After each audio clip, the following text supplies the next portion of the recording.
नमस्कार, पूनम की आवाज चैनल में आपका स्वागत है। हमारी आज की कहानी है श्री जगन्नाथपुरी की सत्य घटना। श्री जगन्नाथपुरी से 10 कोस दूर पिपलीचटी ग्राम में रघु केवट का घर था। घर में उसकी पत्नी और बुद्धि माता थी। रघु केवट पिपलीचटी ग्राम में मछलियां पकड़ने का कार्य करता था। वो सुबह सुबह मछलियां पकड़ने का जल लेकर मछलियां पकड़ने जाता और इन पकड़ी हुई मछलियों को बेचकर वो परिवार का पालन पोषण किया करता था। पूर्व जन्म के पुण्य संस्कारों के प्रभाव से रघु के हृदय में भगवान की भक्ति थी। वो अत्यंत दयालु था। मछलियां जब उसके जाल में आकर तड़पने लगती तब उसका चित्त व्याकुल हो जाता। उसे अपने कार्य पर ग्लानि होती, परंतु जीवन निर्वाह का दूसरा कोई साधन नहीं होने के कारण वो अपनी व्यवसाय को छोड़ नहीं पाता था। रघु ने एक अच्छे गुरु से दीक्षा ले ली थी। गले में तुलसी की कंठी बांध ली थी। वो सुबह सुबह स्नान करके भगवान नाम का जाप करता था। भागवत सुनना और सत्संग में जाना उसका दैनिक कार्य हो गया था। इन सब से उसका अंतकरण धीरे धीरे शुद्ध हो गया। जीव मात्र में भगवान विराजमान है, ये बात उसकी समझ में आने लगी। जीव हिंसा से उसे अब तीव्र विरक्ति हो गई। रघु के लिए मछली पकड़ना बहुत ही क्लेशदायक हो गया। उसने इस काम को छोड़ दिया। कुछ दिन तो घर के संचित अन्न से काम चला, पर संचय था ही कितना। उपवास होने लगा। घर में त्राही त्राही मच गई। पेट की ज्वाला तथा माता और पत्नी के तिरस्कार से व्याकुल होकर रघु को फिर जाल उठाना पड़ा। वो स्वयं तो भूख से प्राण दे सकता था, पर वृद्ध माता और पत्नी का कष्ट उससे सहा नहीं जाता था। वो पछताते और भगवान से प्रार्थना करता। एक दिन वो मछलियां पकड़ने तालाब पर गया। जाल डालने पर एक बड़ी सी लाल मछली उसमें आई और जल से निकलने पर तड़पने लगी। रघु का हृदय छटपटा उठा। उसे स्मरण आया कि सभी जीवों में भगवान है। उससे तड़पती मछली में उसे स्पष्ट भगवान प्रतीत होने लगे। इसी समय उसे माता और पत्नी की भूखी आकृति का स्मरण हुआ। दुखी व्याकुल रघु ने मछली को जल से निकालकर पकड़ा और कहने लगा, तस्य रूपधारी हरि, मेरे दुख की बात सुनो। तुम्ही ने मुझे धीवर बनाया है। जीवों को मारकर पेट भरने के सिवा और मैं जीवन निर्वाह का कोई दूसरा उपाय नहीं जानता। इसलिए मैं तुमको मारने के लिए विवश हूँ। तुम हरि हो या कोई और आज मेरे हाथ से बचकर नहीं जा सकते। रघु ने दोनों हाथों से जोर से मछली का मुख पकड़ा और उसे फाड़ने लगा। सहसा मछली के भीतर से स्पष्ट शब्द आया, रक्षा कर नारायण, रक्षा कर। रघु चकित हो गया। उसका हृदय आनंद से भर गया। मछली को लेकर वो वन की ओर भागा, जहाँ पर्वत से बहुत से झरने गिरते थे। उन झरनों ने अनेक जलकुंड बना दिए थे। रघु ने एक कुंड में मछली डाल दी। रघु भूल गया कि वो कई दिन से भूखा है। वो ये भी भूल गया कि घर में माता तथा पत्नी उसकी प्रतीक्षा करती होगी। वह तो कुंड के पास बैठ गया। उसके नेत्रों से 2 झरने गिरने लगे। वो भरे कंठ से कहने लगा, प्रभु आपने मुझे मछली के भीतर से नारायण नाम सुनाया। अब तुम दर्शन क्यों नहीं देते? तुम्हारा स्वर इतना मधुर है तो तुम्हारी छवि कितनी सुंदर होगी। मैं तुम्हारा दर्शन पाए बिना अब यहाँ से नहीं उठूंगा। रघु को वहाँ बैठे बैठे 3 दिन हो गए। वह नारायण नारायण रट लगाया था। नारायण में तन्मय था। उसके मुख में जल की एक बूंद तक नहीं गई। उसे दिन और रात का पता ही नहीं था। सदा भक्त की खोज खबर रखने वाले भगवान एक वृद्ध ब्राह्मण के वश में वहां आए और पूछने लगे, अरे तपस्वी, तू कौन है? तू इस निर्जन वन में क्यों आया है? यहाँ कब से बैठा है? तेरा नाम क्या है? रघु का ध्यान टूटा। उसने ब्राह्मण को प्रणाम करके कहा, महाराज, मैं कोई भी हूँ। आपको मुझसे क्या प्रयोजन है? बातें करने से मेरे काम में विघ्न पड़ता है। आप पधारे। ब्राह्मण ने तनिक हंसकर कहा, मैं तो चला जाऊंगा, पर तू सोच तो सही कि क्या कोई मछली भी मनुष्य की बोली बोल सकती है? तुझे भ्रम हो गया है। जब उस मछली में कुछ है ही नहीं तो तुझे किसके दर्शन होंगे? तू क्यों यहाँ व्यर्थ बैठा है? घर चला जा। रघु ब्राह्मण की बात सुनकर चौंक पड़ा। उसने समझ लिया कि मछली की बात जानने वाले ये सर्वज्ञ मेरे प्रभु ही हैं। वो बोला, भगवान, सब जीवन में परमात्मा ही है। ये बात मैं जानता हूँ। मछली के शरीर में से वे ही बोलने वाले हैं। मैं बड़ा पापी हूँ। मैं जीवों की हत्या की है। क्या इसलिए आप मेरी परीक्षा ले रहे हैं? आप ही तो नारायण हैं। आप प्रकट होकर मुझे दर्शन क्यों नहीं देते? मुझे क्यों तरसा रहे हैं नाथ? भक्त की प्रेम भरी प्रार्थना सुनकर कृपा सागर प्रभु अपने दिव्या चतुर्भुज रूप में प्रकट हो गए। रघु तो उस लावण्य राशि को एकटक देखता रह गया। वो आंसू बहाता हुआ प्रभु के चरणों में लौटने लगा। भगवान ने उसे भक्ति का आशीर्वाद देकर और भी वर मांगने को कहा। प्रभु ने हाथ जोड़कर कहा, प्रभु, आपके दर्शन हो गए और अपने भक्त को आशीर्वाद दे दिया। फिर अब मांगने को क्या रहा? परंतु आपकी आज्ञा है तो मैं एक छोटी सी वस्तु मांगता हूँ। जाति से धीवर हूँ। मछली मारना मेरा पैतृक स्वभाव है। मैं यही वरदान मांगता हूँ कि मेरा ये स्वभाव छूट जाए। पेट के लिए भी मैं कभी हिंसा ना करूँ। अंत समय में मेरी जीव आपका नाम रटती रहे और आपका दर्शन करते हुए मेरे प्राण निकले। भगवान ने रघु के मस्तक पर हाथ रखकर तथास्तु कहा और अंत ध्यान हो गए। भगवान का दर्शन पाकर रघु संपूर्ण बदल गया। वो भगवान नाम का कीर्तन करता हुआ घर आया। गांव के लोगों ने उसे धिक्कारा कि माता और स्त्री को निराधार छोड़कर वो भाग गया था। गांव के जमींदार ने दया करके बेचारी स्त्रियों के लिए अन्न का प्रबंध कर दिया था। रघु ने इसे भगवान की दया ही माना।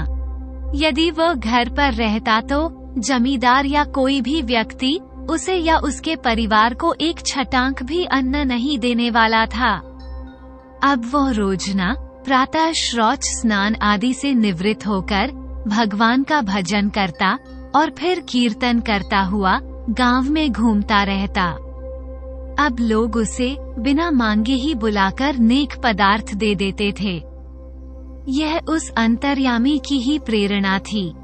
रघु को प्रतिदिन परिवार के तीनों सदस्यों के भोजन जितनी सामग्री बिना मांगे ही मिल जाती। रघु उसे ले जाकर माता को दे देता। पुत्र को इस प्रकार उस छोटे से गांव में प्रतिदिन बिना मांगे आवश्यक भोजन सामग्री मिलते देखकर माता के मन में बड़ा आश्चर्य होता, आनंद भी होता। माता और पत्नी मिलकर भोजन बनाती। ठाकुर जी को भोग लगाकर प्रसाद के रूप में तीनों प्राणी उसे पाकर प्रसन्नता पूर्वक भगवान का भजन करते।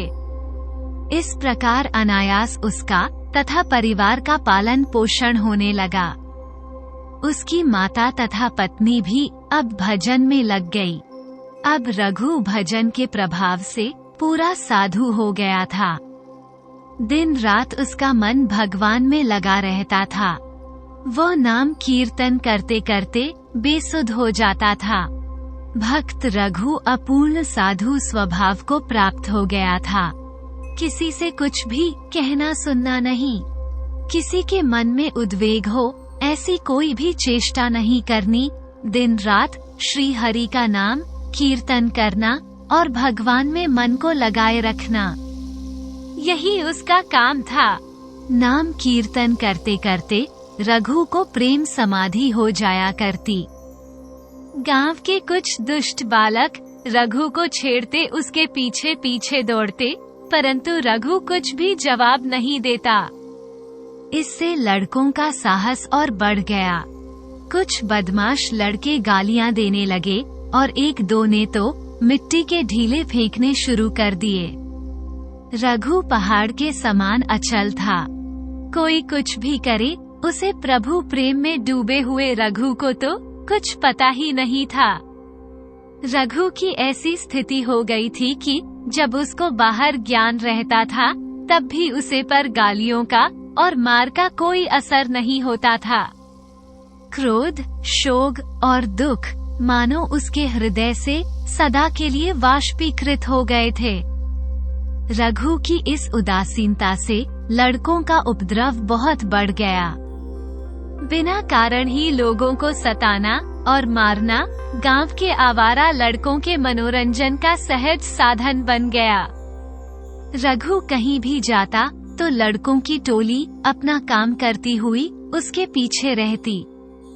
भले लड़के तो केवल हंस हंसा कर ही रह जाते, परंतु बदमाशों को धूल फेंक के और ढेला मारे बिना आनंद नहीं आता। गांव के भले लोग लड़कों को ऐसा करने से रोकते, जो अच्छे लड़के होते वे तो अलग हो जाते, परंतु ढीठ लड़के किसी की भी नहीं मानते। एक दिन रघु गांव से भीख लेकर अपने घर की ओर जा रहा था। इतने में ही पीछे से आकर एक दुष्ट लड़के ने उसकी पीठ पर एक कांटों वाला डंडा मार दिया। रघु ने कुछ भी नहीं कहा। अब लड़का बार बार घुमा घुमा कर डंडा मारने लगा। रघु का शरीर लहूलुहान हो गया। खून की धारा बह निकली तो भी रघु ने अपने मुंह से एक शब्द नहीं कहा। परीक्षा हो चुकी। अब भक्तों के योग क्षेम का वहन करने वाली भगवती शक्ति ने अपना कार्य शुरू किया। रघु कुछ ही आगे बढ़ा था कि उसे मारने वाला लड़का बेहोश होकर धड़ाम से गिर पड़ा और गिरते ही उसके प्राण पखेरु उड़ गए। लोग एकत्र हो गए। कुछ लोगों ने उसके घर जाकर माँ बाप को खबर दी। घर के लोग दौड़े आए। लड़के को बार बार उठाकर बैठने की चेष्टा की गई। आखिर नाक के पास रुई रखकर देखा गया तो मालूम हुआ कि श्वास ही नहीं है। माँ बाप रोने लगे। हाहाकार मच गया, परंतु इससे क्या होता? माता पिता को अपने लड़के के दुष्प्रभाव और निर्दय आचरणों का पता पहले ही लग चुका था। लोगों ने सोचा वश्य ही यह निरपराध भक्त रघु को मारने का फल है। गांव के लोगों ने भी एक स्वर से यही कहा।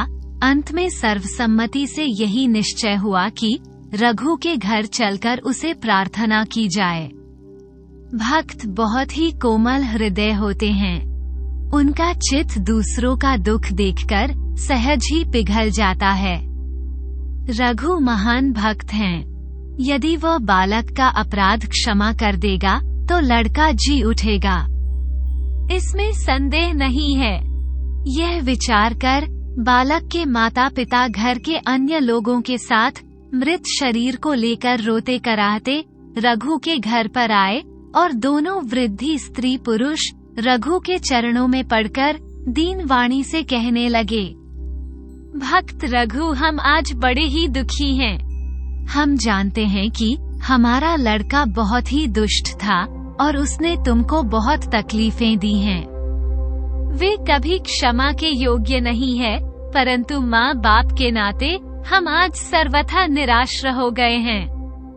हम अंधों का तो वही एकमात्र लड़का था। उसकी दुष्टता की ओर दिखाते तो हम तुम्हें मुंह भी नहीं दिखला सकते, परंतु तुम्हारी दयालुता पर भरोसा करके हम तुम्हारे सामने रो रहे हैं। अब तुम अपनी ओर देखकर इस अज्ञानी बालक का अपराध क्षमा करो और उसे प्राण दान दो। ये बच्चा नहीं जिएगा तो हम दोनों भी नहीं जी सकेंगे। तुम भक्त हो, तुम्हारा कोई शत्रु नहीं है, फिर भी इस बालक पर इतनी कठोरता क्यों की गई? रघु वृद्ध दंपति को चरणों में पड़ते देखकर और उनका करुण क्रंदन सुनकर चकित सा रह गया। उसे अभी तक यह नहीं मालूम था कि उसको मारने वाला लड़का मर गया है। अब सारी बात समझकर रघु ने कहा कि यह आप क्या कर रहे हैं? मैं अधम केवट हूँ, मेरे पैरों को हाथ ना लगाइए। ये कहकर रघु ने बड़ी ही विनम्रता के साथ उन्हें उठाकर बिठाया और कहा, यह आप क्या कह रहे हैं? मैं तो कभी नहीं चाहा कि आपका बालक मर जाए। यदि मेरे कारण ही उसकी मृत्यु हुई है तो मैं वस्तुतः मैं ही बड़ा अपराधी हूँ। मेरा इस अपराध से कैसे छुटकारा होगा? ये सच है कि उसने मुझको मारा था, परंतु इसमें उसका क्या कसूर था? निजकृत कर्म रूपी कारण हुए बिना ईश्वर के राज्य में किसी को कोई दंड नहीं मिल सकता। मुझे जो ये शरीर का दंड मिला, यह अवश्य ही मेरे किसी पूर्वकृत कर्मों का ही फल है। वह तो बेचारा मूर्खतावश निमित्त बन रहा था। हे परमेश्वर, मैं कैसा अन्यायी और पापी हूँ कि आज मुझ अधम के कारण इन वृद्धि स्त्री पुरुष पर महान संकट आन पड़ा है। यदि वास्तव में मेरे मन में उस बालक के प्रति उसके द्वारा मरते समय कोई भी द्वेष न उपजा हो तो हे प्रभु, दया करके इस बालक को जीवन दान दीजिए। ऐसा कहते कहते रघु की आंखों में आंसुओं की धारा बह चली। उसने प्रेमावेश में कहा, आओ आओ हम सब मिलकर श्री हरि नाम की धुन लगावे और बालक से उठ बैठने के लिए कहे। इतना सुनकर सबने मिलकर हरि कीर्तन आरंभ कर दिया। मृत बालक के चारों ओर घूम घूम कर गांव के सब लोग कीर्तन करने लगे। रघु केवट प्रेम में पागल होकर नाचने लगा और सब लोग मिलकर बालक को पुकार पुकार कर उठ बैठने के लिए कहने लगे। भक्त की श्रद्धा, भगवान नाम के महात्म्य और भगत वत्सल भगवान की कृपा के प्रभाव से देखते ही देखते बालक अंग मरोड़कर नींद से जागने की भांति उठ बैठा। बालक को जीवित देखकर माता पिता को जो आनंद हुआ उसकी कोई सीमा नहीं है। अब सभी लोग प्रेम मतवाले होकर परम उल्लास के साथ हरि हरि ध्वनि करने लगे। दुष्ट बालक की भी मति बदल गई, वो भी हरि कीर्तन में मस्त हो गया। आनंद का सागर उमड़ पड़ा। सब लोग प्रेमानंद सुधा का पान करके मस्त हो गए। कुछ समय बाद रघु ने सबको भागवत प्रेम का उपदेश प्रदान करके अपने अपने घर जाने को कहा। लोग विस्मय और आनंद में डूबे हुए घरों को लौटे। इधर रघु भगवान के भजन में तल्लीन हो गया। भागवत भजन के प्रताप से रघु में इतनी शक्ति आ गई कि उसके मुंह से जो कुछ भी निकल जाता वही सत्य हो जाता। होते होते दूर दूर तक रघु केवट की ख्याति फैल गई। सभी लोग उसे महान भक्त और वचन सिद्ध महात्मा मानने लगे। ख्याति बढ़ने के साथ ही भिन्न भिन्न कामना वाले दर्शनार्थ स्त्री पुरुषों की भीड़ उसके घर पर आने लगी। रघु इस प्रपंच से घबरा गए हैं। मान प्रतिष्ठा उन्हें विष सी लगती थी। वो घर छोड़कर अब वे निर्जन एकांत स्थान में रहने लगे और 24 घंटे केवल श्री भगवान के भजन में ही बिताने लगे। अपने प्राणराधाय प्रभु के प्रेम में निमग्न हुआ रघु सब प्रकार से निश्चित हो गया। वास्तव में प्रतिष्ठा और प्रसिद्ध भजन के प्रधान शत्रु हैं जो प्रभु को भजन चाहते हैं, जो प्रभु को प्राप्त करना चाहते हैं, उनके लिए तो ये बहुत ही हानिकारक है। परंतु सिद्ध पुरुषों के लिए भी प्रतिष्ठा और प्रसिद्धि का त्याग ही परम आदर्श माना गया है। जो साधक प्रतिष्ठा के चक्कर में पड़ जाते हैं, उनका भजन ध्यान बिल्कुल छूट जाता है। वह भगवत प्राप्ति के मार्ग से सर्वथा गिरकर बहुत दूर चले जाते हैं। रघु केवट बड़ा भाग्यवान था। उसने इस लोक प्रतिष्ठा को विश्व के समान समझकर सर्वथा त्याग कर दिया। एक दिन रघु को लगा कि मानो नीलाचल नाथ श्री जगन्नाथ जी उनसे भोजन मांग रहे हैं। इससे उन्हें बड़ा आनंद हुआ। भोजन सामग्री लेकर उन्होंने कुटिया का द्वार बंद कर लिया। भक्त के बुलाते ही भाव के भूखे श्री जगन्नाथ प्रकट हो गए और रघु के हाथ से भोजन करने लगे। उधर इस समय नीलांचल में श्री जगन्नाथ जी के भोग मंडप में पुजारी ने नाना प्रकार के पकवान सजाए। श्री जगन्नाथ जी के मंदिर में भोग मंडप अलग है। भोग मंडप में एक दर्पण लगा है। उस दर्पण में जगन्नाथ जी के श्री विग्रह का जो प्रतिबिंब पड़ता है, उसी को नैवेद्य चढ़ाया जाता है। सब सामग्री आ जाने पर पुजारी जब भोग लगाने लगा, तब उसने देखा कि दर्पण में प्रतिबिंब तो पड़ता ही नहीं है। दर्पण जहाँ का तहाँ था, बीच में कोई आड़ भी नहीं थी, पर प्रतिबिंब नहीं पड़ रहा था। घबराकर वह राजा के पास गया। उसने कहा, महाराज, न्यायालय में कुछ दोष लगता है, इसलिए श्री जगन्नाथ स्वामी उसे स्वीकार नहीं कर रहे हैं। अब क्या किया जाए? श्रद्धालु राजा ने स्वयं देखा कि दर्पण में प्रभु का प्रतिबिंब नहीं पड़ रहा था। उन्हें बहुत दुख हुआ। वे कहने लगे, पता नहीं मुझसे क्या अपराध हो गया कि मेरी सामग्री से अर्पित भोग प्रभु स्वीकार नहीं कर रहे हैं। मुझसे कोई अपराध हुआ हो तो प्रायश्चित करने को मैं तैयार हूँ। राजा प्रार्थना करते हुए दुखी होकर भगवान के गरुड़ ध्वज के पास जाकर भूमि पर ही लेट गए। भगवान की लीला से लेटते ही उन्हें नींद आ गई। उन्होंने स्वप्न में देखा कि प्रभु कह रहे हैं कि राजा, तेरा कोई अपराध नहीं, तू दुखी मत हो। मैं नीलाचल में था ही नहीं, तब प्रतिबिंब किसका पड़ता? मैं तो इस समय पिपलीचटी ग्राम में अपने भक्त रघु केवट की झोपड़ी में बैठा उसके हाथ से भोजन कर रहा हूँ।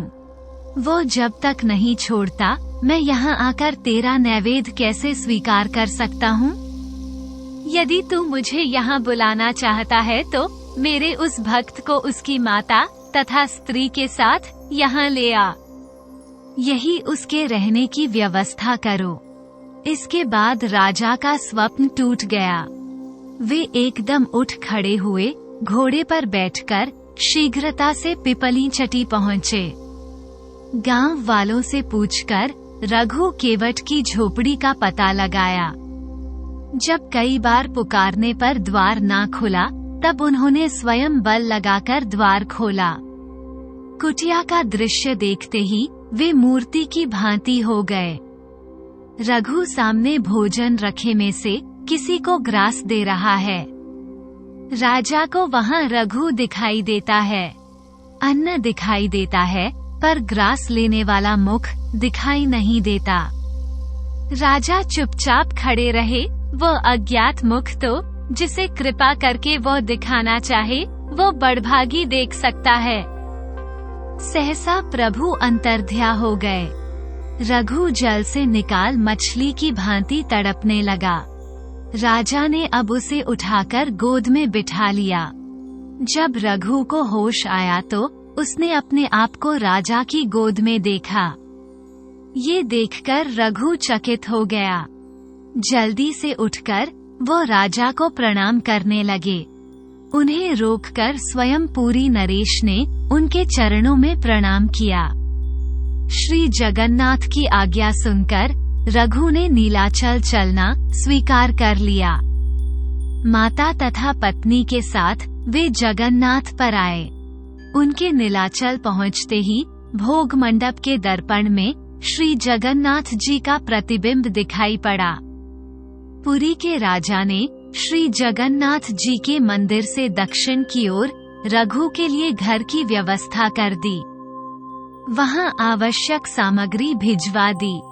रघु अपनी माता और पत्नी के साथ भजन करते हुए जीवन पर्यंत वहीं रहे। अगर आपको ये कहानी अच्छी लगी हो तो वीडियो को लाइक करें, चैनल को सब्सक्राइब करें। कहानी को अंत तक सुनने के लिए आपका धन्यवाद।